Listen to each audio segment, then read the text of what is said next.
Why did you choose Jamie, your friend?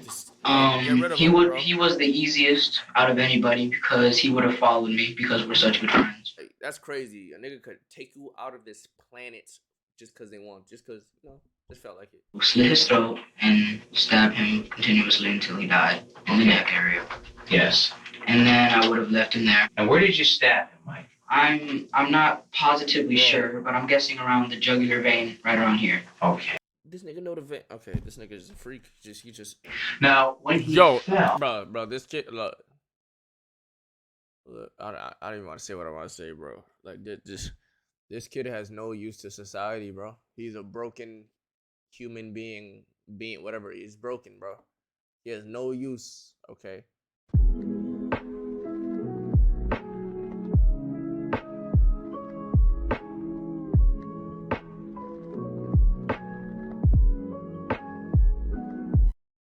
The most twisted. I gotta watch this twisted interrogation shit. Why did you choose Jamie, your friend? He was the easiest out of anybody because he would have followed me because we're such good friends. Why did you make the suggestion to Jamie to go inside the school today? I was planning to murder him. Do you know why you were going to do this? No, I don't.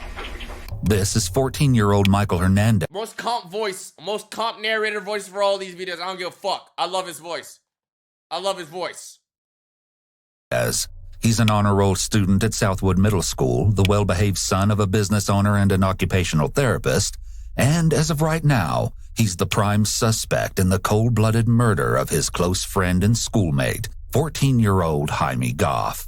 Detectives would get the answers they're looking for, but only after enduring one of the most spine-chilling interrogations they would ever conduct.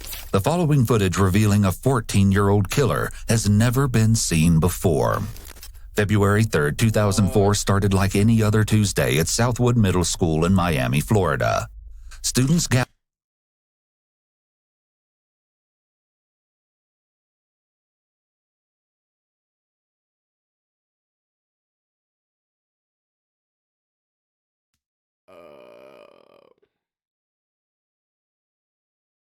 All these videos we watch haven't been in Florida. We found one that's finally in Florida, and y'all are saying, of course.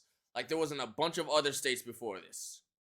Chat, did you hear about, off topic, you heard about that Texas killer dude that's out right now? That they still haven't found? That's shooting up his neighbors? He was a Mexican dude. Bro, there was this dude shooting his AR outside. And his mother came outside and said, "Stop shooting your gun. You're scaring my kids." He went over there, shot her, went inside the house, killed everybody in the house. The kid, the 8-year-old kid, the sister, everybody. Just killed them all. Because she told him to stop because you're scaring my kids. And they haven't found that nigga. Literally in my hood. Bro, that shit is scary, bro. Gathered outside of the school to meet up with friends, socialize, and wait for the doors to open at 8:50 a.m. No one thought much of it when two particular students weren't at their usual meeting spot by the teacher's parking lot that morning. The doors opened and students flooded inside. Before classes started, a student decided to make a pit stop to the boys' bathroom on the second floor of the school. He couldn't have known just how traumatic this decision would turn out to be. Upon entering, another student whom he didn't recognize calmly walked past him and exited the restroom. He observed a single black book bag sitting near the entrance of the bathroom and specks of blood dotting the floor. He peeked underneath the stalls to check if anyone was inside. There was indeed someone else in the bathroom, but something was terribly wrong. A large pool of blood was forming on the floor inside one of the stalls, and there appeared to be a pair of feet hanging down from the toilet. He swiftly exited the bathroom to advise a nearby security guard that there appeared to be someone bleeding inside the boys' bathroom. The guard simply brushed him off and told him to go to class. He then went and told a friend what he'd seen. Together, the two boys proceeded back into the bathroom. The stench of warm blood had begun to fill the small latrine. The pair tiptoed cautiously toward the stall. They knew they had to look inside. They prepared themselves for the worst. then hesitantly inched the stall door open. The scene before them could only be described as nightmarish. A male student, later identified as 14-year-old Jaime Goff, was covered in blood and unresponsive. He was positioned face down, his chest and torso lying across the toilet seat, while his head and legs hung limply over the sides of it. Blood streamed down his face and into a large pool that was forming on the floor beneath his head. In that pool lay a lone pair of black glasses. One of the boys shouted to the victim twice. When they got no reply, shock turned into panic. The two fled the bathroom in hysterics, startling the security guard in the hallway. This time, alarmed by the student's clear distress, the guard rushed into the boys' bathroom. Upon witnessing the grotesque scene, he immediately radioed the Miami-Dade Police Department. The guard then left the bathroom to retrieve the assistant principal. Upon returning, the guard discovered that, in the few minutes he'd been absent from the bathroom, someone had come in and removed the victim's body from the toilet. The body was now lying face up on the stall floor, his arms splayed out to the sides. School personnel could now clearly see that one side of his neck was shredded to pieces. The school was immediately put on lockdown. A few hours later, investigators entered the classroom. I'm trying to figure out when that was happening. You know, old boy was screaming, like crying. Nobody heard the screams of this guy, bro, of this kid. You know, he was like, what the fuck? Room of 8th grade student Michael Hernandez, who'd been identified by one of the two witnesses as the boy they'd seen exit the bathroom that morning. Michael's teacher approached detectives first with a few pieces of interesting information. She stated that she let her students into the classroom at 8:55 a.m., and since that time, Michael had requested to go to the bathroom 3 times. The teacher observed that Michael had blood on his shirt, which he attributed to a nosebleed. He made 2 trips to the bathroom before 9 a.m. After the school went into lockdown, Michael requested to go to the bathroom a 3rd time, wherein his teacher summoned a security guard to escort him to an unoccupied restroom and back to class. This was reportedly the last time Michael had left the classroom. Michael was taken to an office on the 1st floor of the school to speak with detectives. When investigators inquired as to how Michael got blood on his shirt, he told them that he'd been hit in the face by a door while horseplaying with the victim earlier that morning. The detective examined Michael's face but found no open wounds that he could have bled from. Michael quickly changed his story. He claimed he'd gone back to the 2nd floor bathroom where he'd parted ways with Jaime earlier. When he entered the restroom, there was already another student inside that Michael wasn't familiar with. The student advised Michael that there was someone inside one of the stalls. That's when Michael got down close to the floor to look underneath. When he bent down, his shirt grazed the floor and got blood on it. However, he did in fact see his friend Jaime inside the stall. After that, he simply left the bathroom and went to class. After collecting Michael's statement, a consensual search of Michael's book bag was conducted. What they found inside told an even more shocking story than the one Michael had just spun. Inside the bag was a red jacket and 2 latex gloves, both with traces of blood on them. The detective asked Michael to accompany him to the station, to which Michael agreed. A little after 1:40 p.m., Michael was transported to the Miami-Dade Homicide Bureau office. Here, he regaled detectives with an entirely different tale. The version you're about to see is more twisted and disturbing than anything detectives had heard so far. The following never-before-seen footage has been analyzed by a qualified team, including a licensed professional counselor, a licensed attorney and former prosecutor, and a licensed clinical psychologist. I couldn't tell you. Ready? Yeah. Please raise your right hand when I swear you in. You swear the testimony you're about to give will be the truth, the whole truth, nothing but the truth to help you trial? Yes, I do.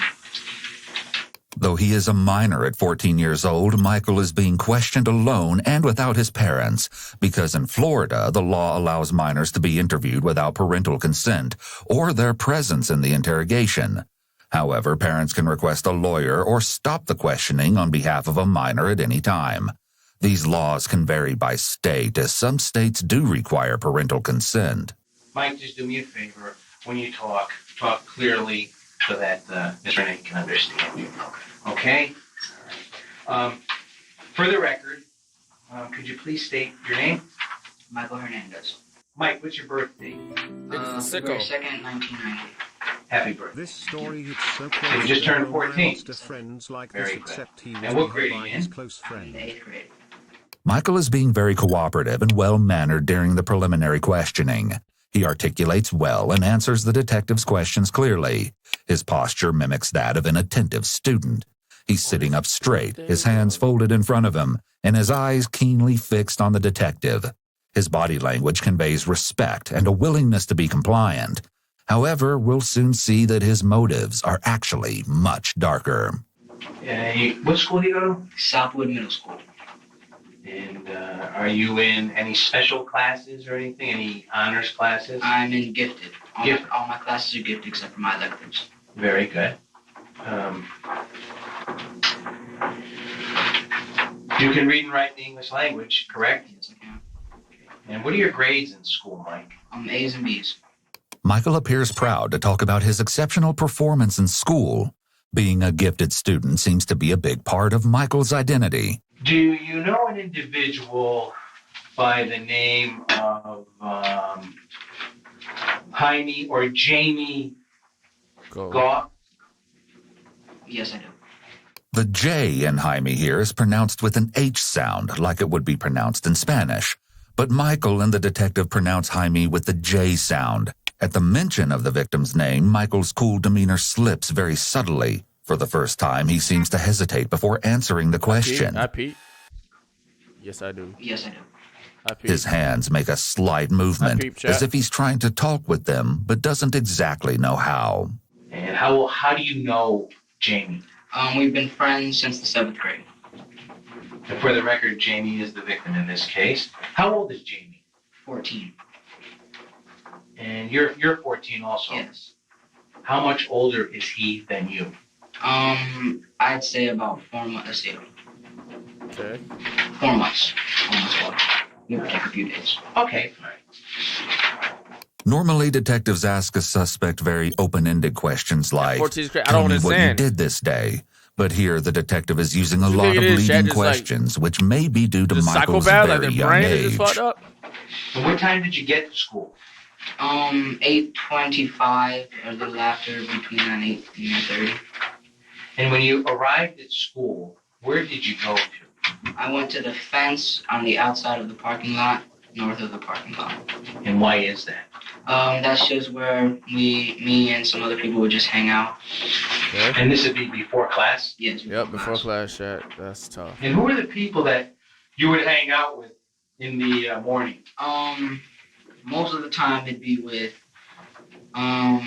Jamie Goff, Andre Martin, and myself. And sometimes there were some other people, but they didn't hang out with us. They just were there. Okay. Today, yes, who did you meet at the fence? I met Jamie Goff. And how did Jamie seem this morning? He seemed like he normal haul, like he does every morning. Cut to the chase. What'd you do to him? You make any suggestions to Jamie that you and him go into the school early this morning? Yes, I did. And about what time was that you suggested that both of you go inside? A little after 8:30, maybe like 8:31 or 35, between those times. What time does school open and are students allowed inside the school? 8:50. Did Jamie agree to your suggestion to go inside when you made that to him? We had to make a deal first because he didn't want to get in trouble because we've gotten in trouble on previous times when we've attempted to go up there. And why do you get in trouble for attempting to go inside the school? Because it's too early and we shouldn't be walking around upstairs. I see. Okay, which one? Why did you make the suggestion to Jamie to go inside the school today? I was planning to murder him. Mike.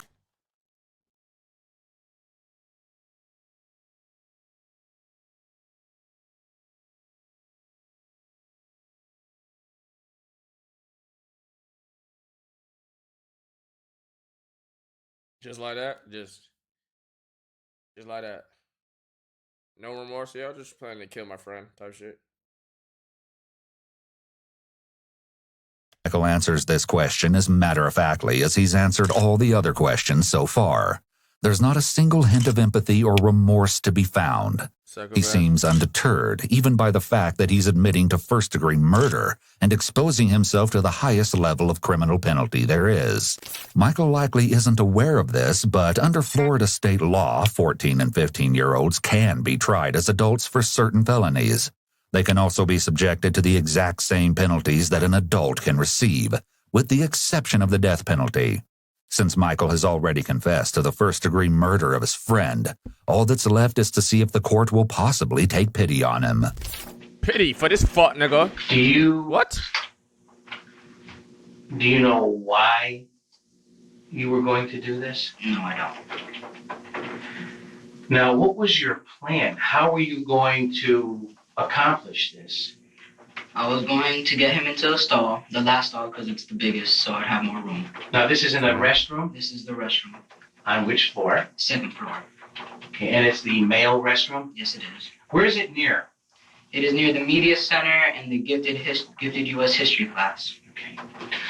And once you brought or got Jamie in there, how are you going to bring him or lure him into the restroom?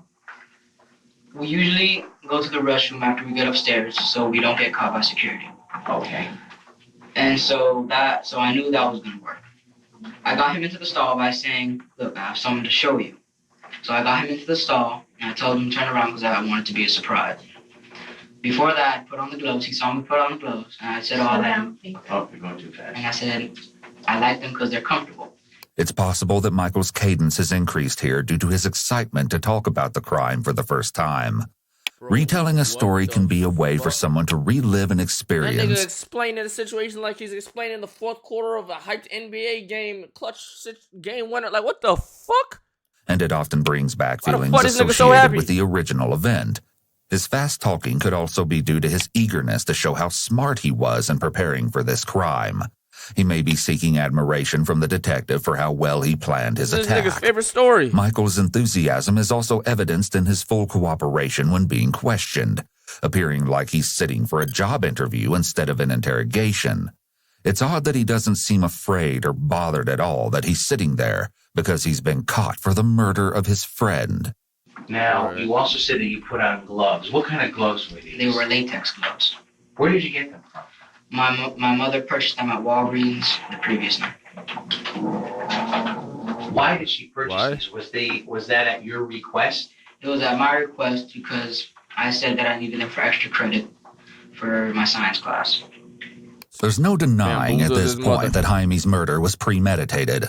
Yep. More disturbingly, it seems that Michael mapped out every single detail and accounted for almost all possible factors before executing his plan. A thorough search of Michael's backpack yielded... Imagine your kid literally asked you for some latex gloves for some science extra credit. You really think that's what's about to happen the next day this shit happen? Like, what do you even think? Like, what? A secret compartment that he'd made by cutting a slit in the inner lining and attaching Velcro along the edges of it so that it could be secured shut. He'd used this compartment to store the murder weapon, meaning Michael had even planned for the possibility of his backpack being searched. Now, you and him are already in the stall, correct? Yes. Did he go into the stall first? Yes. Did you follow him? Yes, I did. Did you close the stall door? Yes, I did. Now, what transpired next? Okay. I was talking to him and I told him, all right, now, I have to put my hand over your mouth. Okay. And so I did, and I lifted his neck up. Now, was he facing you or was he away from you? He was away from me. Did you put your hand over his mouth? Yes, I did. And which hand did you use to put over his mouth? My left hand. Once you did that, what happened next? Oh my God. I had already before I put my hand over his mouth, I already put my knife out. So the blade was already out. Oh my God. Now, where had you kept this blade? I had kept it in my jacket pocket. And what color jacket did you have on today? I had a red jacket. Now, is this the same clothing that you're wearing? Yes. The detective is asking Michael a lot of control questions, meaning questions he already knows the answer to in order to see if Michael is being truthful with him. He's also asking him questions to see if they corroborate with the evidence they have already ascertained. Of course. And what did you do next? I took the knife out, and I proceeded to slit his throat. Now, you remember in which direction you slit his throat? Left to right. Michael is able to recall the details of the murder extremely well, even noting the direction in which he slit his friend's throat. This is significant because it indicates that Michael didn't... These are middle schoolers, gang. This is fucking sick. ...dissociate at all during the act. Some offenders black out while committing a particularly heinous crime due to the extreme stress of the situation. Michael, however, was keenly aware of exactly what he was doing, from beginning to end. This idea is especially haunting when you learn exactly what Michael did to his young schoolmate. An autopsy of the victim's body concluded that, in addition to his throat being slit, Jaime had been stabbed in the neck over 40 times. Bro, look at this little boy, bro.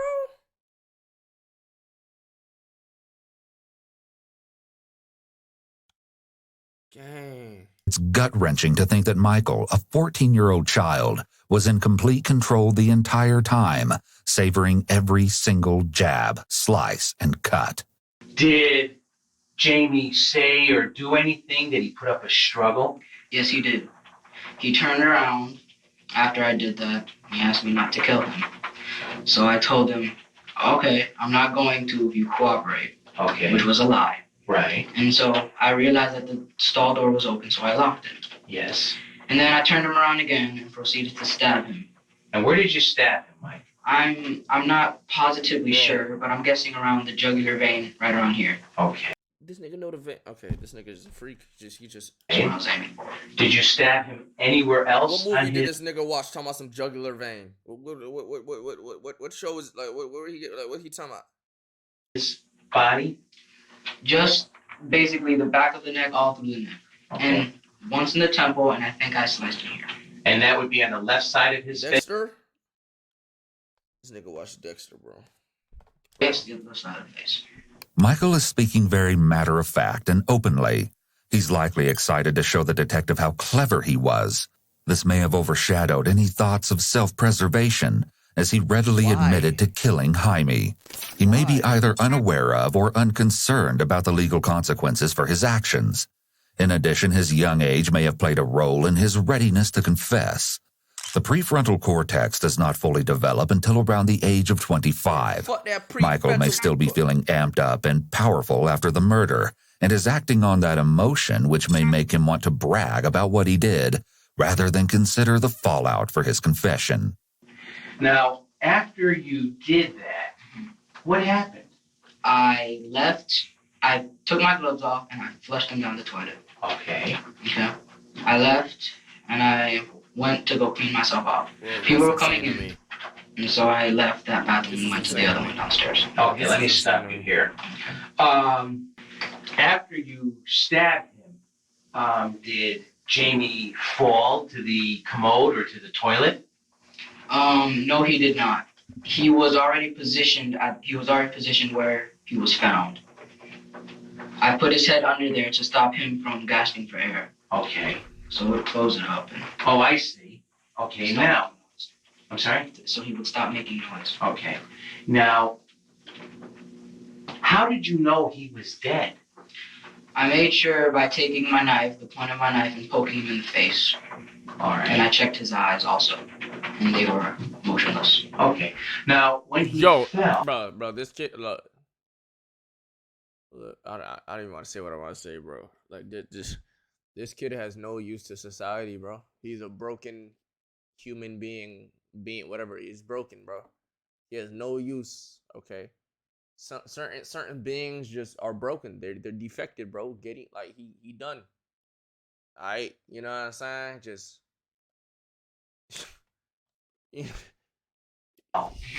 Was he on his front, or was he on his side, or on his back? Do you remember? He was on his front. Okay. Faced that a kind of diagonal thing. Yes. There was blood coming from his mouth to the right of the toilet.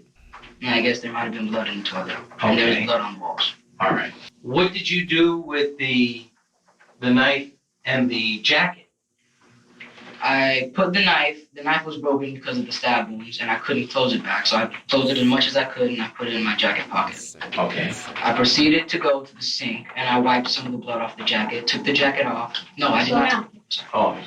When Michael is told to slow down here, he seems to be getting carried away as he's telling a story.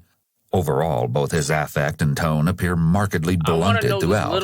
While his speech speeds up either from anxiety or excitement, there's no major change as he talks about going to get the gloves versus viciously stabbing his friend, or even realizing he's dead. It was at my request because I said that I needed them for extra credit for my science class. I took the knife out, and I proceeded to slit his throat. I did not take the jacket off at that point. I just waited to get the blood off. Okay. I proceeded to go downstairs to the other bathroom on the first floor. I then wiped he just myself wanted to. off Did you think the nigga's gonna with like video all game? the Nigga stuff gonna off my spawn back face or some shit? and the stuff off my jacket. Then Sure, at that I took age, the you have the jacket off and concept put it in my of book. Now, you said that you had flushed Just the evil some little gloves Yes. down the toilet. There were two. I flushed 2 gloves. 2 gloves. How many pair of gloves did you have? I had 2 pair. 4 gloves in all. Where did you keep the other pair of gloves? In the jacket pocket where I kept the knife. All right.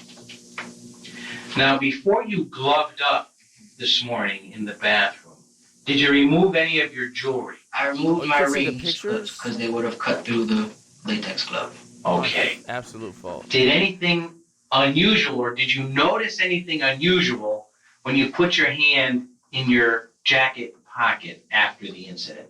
Yes, one of my rings was missing. And which ring was that? It was the ring on my right ring finger. So, what did you do? I went back upstairs to find the ring.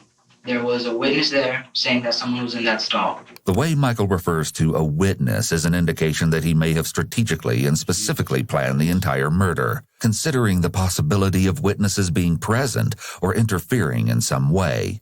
He's speaking as if he's a law enforcement official describing or examining this case, rather than the perpetrator describing his own acts. I went to go look, having known what was there. And I saw my ring and picked it up and then left. Okay. Had you gone up there actually to check to see if Jamie was okay? No, I did not. It was strictly to check on your ring. My ring, yes. And why did you want to recover your ring? Because I value my jewelry. Okay. Wow. It's very interesting to note how much more Michael's ring meant to him than his dying friend. Wow. This detail speaks volumes about exactly how Michael's mind works, namely that he possesses a disturbing disregard for the lives of others. Do people know that you wear that type of ring? Yes. Wow. Many people know I wear this type of jewelry. Could someone have identified you because of the lost ring? Yes, they could have identified this ring, definitely. Okay. When you went back upstairs to go back or into the bathroom to look for your ring, Yes. who is the individual that told you someone was in the stall? I'm not sure of his name. Had you planned to do this to Jamie? Yes, I did. How long have you had this plan? A little under a week. And is there any specific reason why you planned this? No, there's not. Perhaps the most spine-chilling detail of all, Michael likely killed his friend purely for personal satisfaction. Michael, who had just celebrated his 14th birthday the previous day, had absolutely no reason to commit murder that morning. He simply decided that he wanted to. A situation such as this can reasonably be explained by a bout of severe psychosis. However, he doesn't present as a person who has psychosis based on his behavior during the interrogation. Michael seems to be thinking clearly and logically. There are no indications that he is responding to internal stimuli, such as voices in his head or unseen figures. There's no evidence of paranoia or delusions. Therefore, there is no evidence of a thought disorder. Michael's heightened intelligence and composure, as well as his blatant lack of remorse, are reminiscent of someone with antisocial personality disorder. However, an ASPD diagnosis cannot be given to anyone under 18. We cannot conclude that Michael has ASPD or psychopathy the term often used to describe the most severe type of antisocial personality, not only because we don't have enough information about Michael's symptoms and history, but also because Michael is only 14 years old and too young to be given such a diagnosis. At most, Michael's behaviors align with a diagnosis of conduct disorder, particularly since he has a history of taunting and physically assaulting peers, which you'll hear more about later. What? However, if we suspend the fact that he cannot be diagnosed, his matter-of-fact demeanor could be due to the presence of psychopathy, as he has a lack of reciprocal emotion. A psychopath can be asked about a person they murdered and show no emotional response or reaction when they are shown pictures of the person or when they are told that the person likely suffered. In other words, they don't respond with an emotion that matches the circumstance.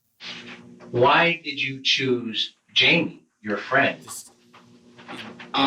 He was the easiest out of anybody because he would have followed me because we're such good friends. And I knew he would have followed me in there and done what I would have said. That should be the reason why not to, because y'all are such good friends. But that made him even more want to do it, because the nigga just has no emotion, bro. He just, bro, like, that's crazy. A nigga could take you out of this planet just because they want, just because, just felt like it. Gone out of history, race never to come back, just because, I don't know. Why not? Type shit. Because they're born with the lack of whatever the fuck. That's not, bro. This nigga's, bro. Okay. Now, I asked you about it's defective, an individual named Andre Martin. Yes. Do you know Andre? Yes, I do. How old is Andre? He is 13.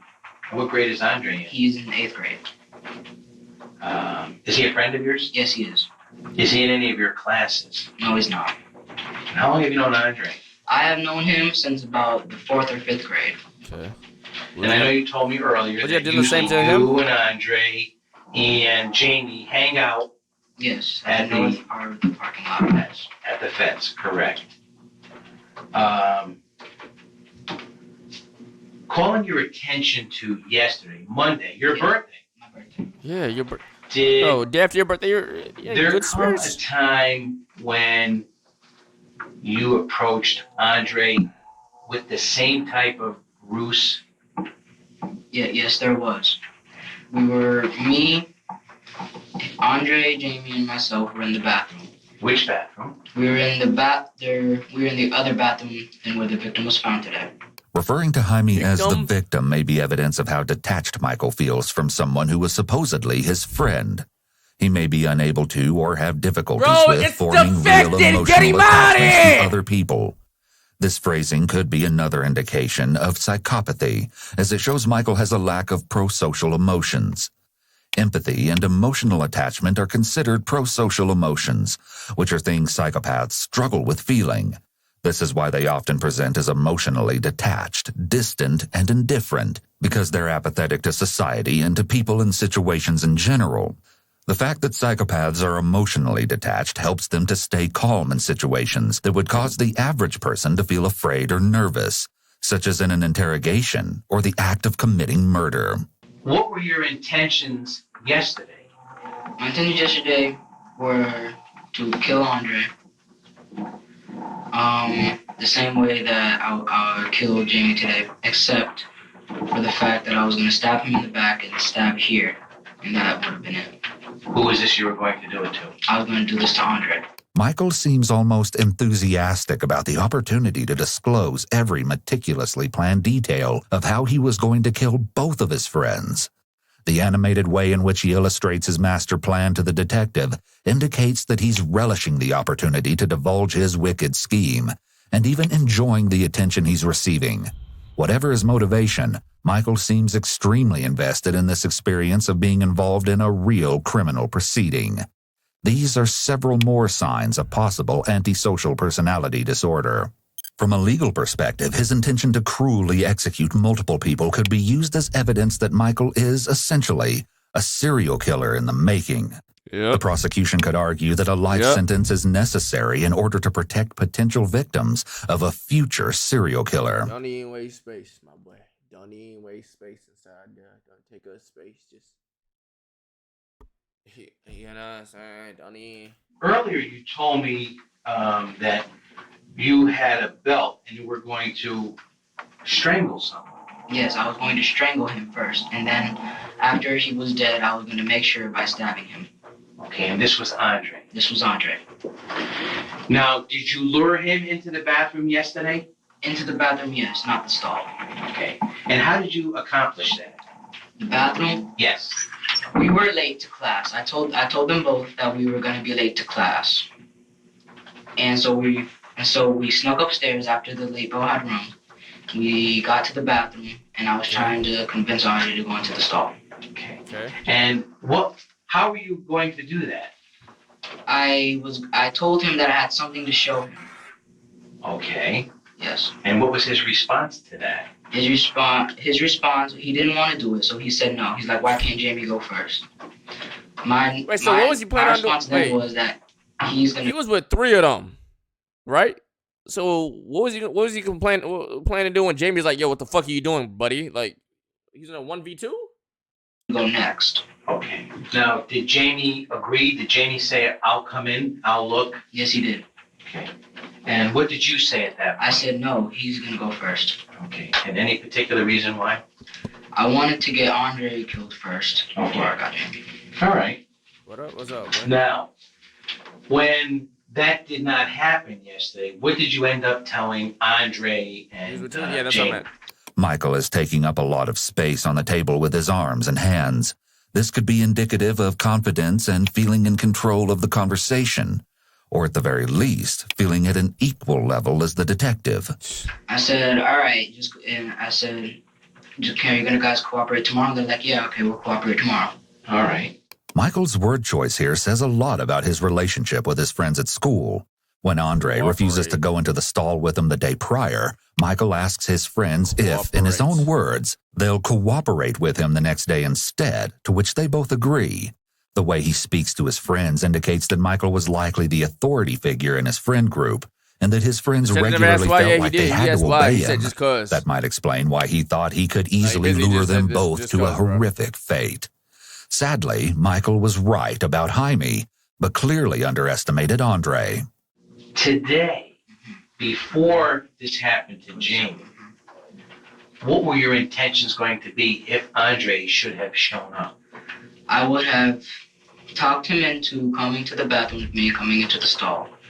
Then I would have proceeded to slit his throat and stab him continuously until he died in the neck area. Yes. And then I would have left him there. Yes. And gone back downstairs and talked Jamie into coming upstairs, lured him into the other bathroom, and slit his throat and stabbed him in the neck. Okay. Now, Mike, where did you get this knife from? I have a knife collection. Uh-huh. I've been collecting knives, and as I said, my dad has a store, and so I asked him for some knives. This was before I was going to do this. Yes. And I asked him for some knives. He's like, all right, you can take them. Because I wanted a not switchblade, but like a knife that can come out easily. I think they call them gravity knives. Michael had exhibited several warning signs of concerning behavior prior to the murder, most of which detectives won't discover until they speak with more of Michael's schoolmates over the next few days. Students reported that Michael demonstrated an intense interest in all things gore and death. Even the screensaver on his computer at school featured a scary creature covered in blood, which had caught the attention of other classmates. Michael also had a history of teasing and physically assaulting his peers. He'd been reprimanded in the past for mocking and hitting a couple of female classmates. He was also known to poke and chase other kids with a screwdriver that he kept in his backpack. He was one of them weird ass kids, boy. Let me ask you this. Is there any particular reason why you did this to Jamie? No, there's not. Did he offend you in any way? No, he did not. Did he harm you in any way? No, he did not. Mike, you know the difference between right and wrong, correct? Yes, I do. Do you think what you did is right or wrong? No, I don't. Well, what don't you think? I think it is neither right, but I don't think it was wrong. Do you know what you did is wrong? Yes, I do. Okay. The fact that Michael is saying that he doesn't think what he did was right or wrong shows us that he must have come up with his own explanation or justification for what he did. Had the detective probed further, we may have gotten more information about why Michael believes that killing Jaime wasn't necessarily wrong. This could have possibly revealed some delusional thinking. Michael said himself that Jaime didn't do anything to him, so for Michael to believe that what he did wasn't wrong means that he likely has some type of unconventional belief about taking someone else's life. Is this the first time that you have been involved in something like this, Michael? Yes, it is.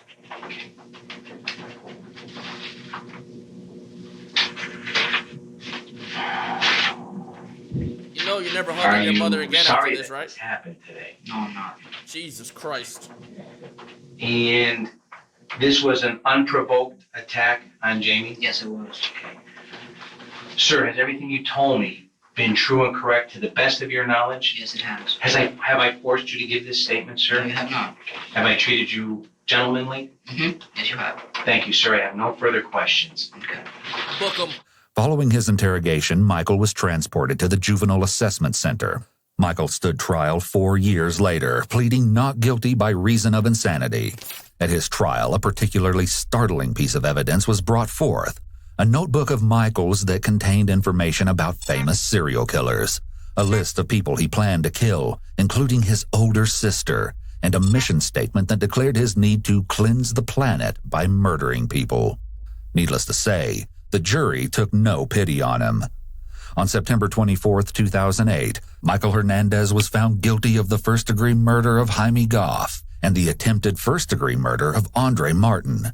He was sentenced to life in prison without the possibility of parole, plus 30 years for the attempted murder charge. 8 years later, in an unforeseen turn of events, a Supreme Court ruling made it unlawful to automatically sentence a minor to life in prison without the possibility of parole. Michael appealed and was retried in 2016. He was again sentenced to life in prison and returned to the Columbia Correctional Institute to... What you thought, fuck, nigga? The fuck you thought, fuck, nigga? They gonna say, oh, my fault, you was 14. Alright, you out. Stupid nigga. serve the remainder of his sentence. However, Michael wouldn't remain in prison very long. On April 29, 2021, Michael suddenly collapsed and shortly thereafter was pronounced dead. His cause of death was noted as cardiac dysrhythmia, or an irregular heartbeat, in connection with morbid obesity.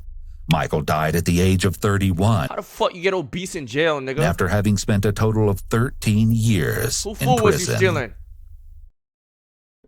Fuck, I wish he like suffered, bro. I wish he fucking suffered, bro. I wish he fucking suffered, bro. Fuck. Oh, fuck. Nigga got obese.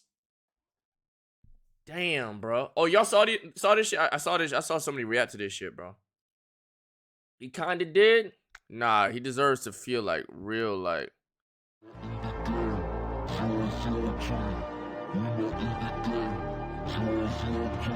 You know we gang, y'all. You know we war G. You know we gang, y'all. You know we war G. We not in the game. 003. We not in the game. 003.